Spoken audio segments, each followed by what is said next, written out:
Hi, welcome to my YouTube channel. ഇന്ന് നമുക്കൊരു അടിപൊളി ഹെൽത്തി ആയിട്ടുള്ള ഒരു പുട്ട് ഉണ്ടാക്കാം. അതിന് വേണ്ടിയിട്ട് ഞാൻ സ്റ്റീംഡ് പുട്ടുപൊടിയാണ് എടുത്തിരിക്കുന്നത്. ഇത് ആവശ്യത്തിനുള്ള പുട്ടുപൊടി എടുത്തിട്ടുണ്ട്. പിന്നെ എടുത്തിരിക്കുന്നത് ബീറ്റ്റൂട്ട്, പിന്നെ ക്യാരറ്റ്, ബീറ്റ്റൂട്ടും ക്യാരറ്റും ചെറുതായിട്ട് അരിഞ്ഞു വെച്ചിട്ടുണ്ട്. പിന്നെ കുറച്ച് തേങ്ങ എടുത്തിട്ടുണ്ട്. പിന്നെ എടുത്തിരിക്കുന്നത് ഉപ്പ്, പിന്നെ നെയ്യ് ഒരു ലേശം എടുത്തിട്ടുണ്ട്. പിന്നെ ആവശ്യത്തിനുള്ള വെള്ളം. നമുക്ക് ആദ്യം ഈ പുട്ടുപൊടിയിലേക്ക് ആവശ്യത്തിനുള്ള ഉപ്പ് ചേർത്ത് കൊടുക്കാം. അപ്പോൾ ഞാനിവിടെ ഒരു 1/2 ടീസ്പൂൺ ഉപ്പാണ് ഇപ്പോൾ ചേർക്കുന്നത്. ഇത് നമുക്ക് വേണമെന്നുണ്ടെങ്കിൽ പിന്നീട് ചേർക്കാം. പിന്നെ കുറച്ച് നെയ്യ്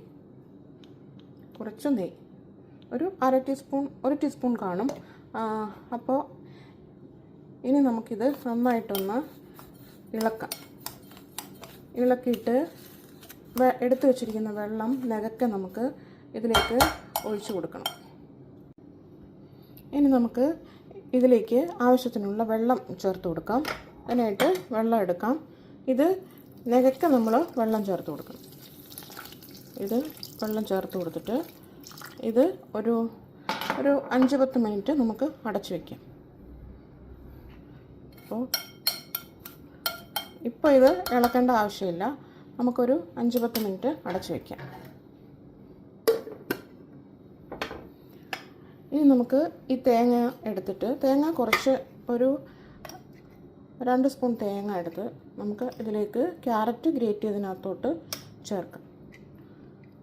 അതുപോലെ തന്നെ ബീറ്റ്റൂട്ടിലേക്കും നമ്മൾ അതുപോലെ ചേർത്ത് കൊടുക്കും. ഇനി നമുക്കിത് നന്നായിട്ടൊന്ന് ഇളക്കി കൊടുക്കാം. നന്നായിട്ട് ഇളക്കിയിട്ട് മാറ്റി വയ്ക്കാം. അതുപോലെ തന്നെ ബീറ്റ്റൂട്ട് നമ്മൾ തേങ്ങ ആവശ്യത്തിന് ചേർക്കാം. ഞാനിവിടെ കുറച്ചെടുത്തിട്ടുള്ളൂ. വേണ്ടിയതുപോലെ നമുക്ക് ചേർക്കാവുന്നതാണ്. ഇനി ഇത് മാറ്റി വയ്ക്കാം.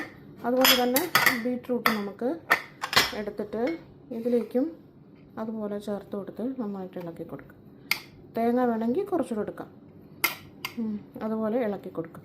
ഇനി ബാക്കിയുള്ള തേങ്ങയും നമുക്ക് വേണം. അത് ഞാനിവിടെ മാറ്റി വെച്ചിട്ടുണ്ട്. ഇനി നമുക്കിത് തുറന്ന് നോക്കാം. ഇപ്പോൾ അതിലേക്ക് ഇതെല്ലാം പിടിച്ചിട്ടുണ്ട്. വെള്ളമെല്ലാം ചേർന്ന് വന്നിട്ടുണ്ട്. ഇനി നമുക്കിത് നന്നായിട്ട് ഇളക്കിയെടുക്കാം. നമുക്ക് കൈ വെച്ചിട്ട് നന്നായിട്ടൊന്ന് ഇളക്കി കൊടുക്കാം. കൈ വെച്ചിട്ട് എല്ലായിടത്തും ഒന്ന് ചേർത്ത് ഇളക്കി കൊടുക്കാം. അങ്ങനെ നമുക്കെല്ലാം ഒന്ന് യോജിപ്പിച്ചെടുക്കാം. അപ്പോൾ ഇത് നന്നായിട്ട് ഇളകി വന്നിട്ടുണ്ട്. അപ്പോൾ കുറച്ച് വെള്ളം കൂടെ, ഒരു 1/4 കപ്പ് വെള്ളം കൂടെ നമുക്ക് ചേർത്ത് കൊടുക്കാം. ഇത്രയും മതിയാകും. ഇനി വെള്ളം ഒഴിക്കേണ്ട ആവശ്യമില്ല. നന്നായിട്ടൊന്ന് ഇളക്കി കൊടുക്കാം. ഞാനിവിടെ പുട്ടുകുറ്റി അടുപ്പിൽ വെച്ചിട്ടുണ്ട്. ആവിയൊക്കെ വന്നിട്ടുണ്ട്. ഇനി നമുക്കിത് ഉണ്ടാക്കാനായിട്ട് തുടങ്ങാം. നമുക്ക് ആദ്യം ബീറ്റ്റൂട്ട് തേങ്ങയും കൂടെ ഇളക്കിയത് ഇതിലേക്ക് ഇട്ട് കൊടുക്കാം. കുറച്ച് മതി. നമുക്കൊന്ന് ഷേക്ക് ചെയ്തതിന് ശേഷം നമുക്ക് പുട്ട് നമുക്ക് കുഴച്ചത് ഇതിലേക്ക്, പുട്ടുപൊടി കുഴച്ചതിലേക്ക് ഇട്ട് കൊടുക്കാം.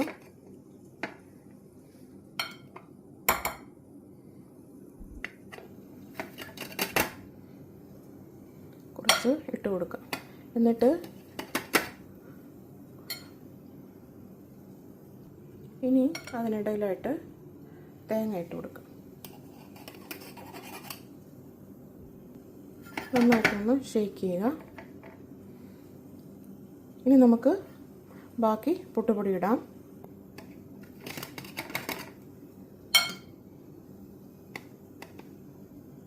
ഞാൻ ബാക്കി പുട്ടുപൊടിയും കൂടി ഇട്ടിട്ടുണ്ട്.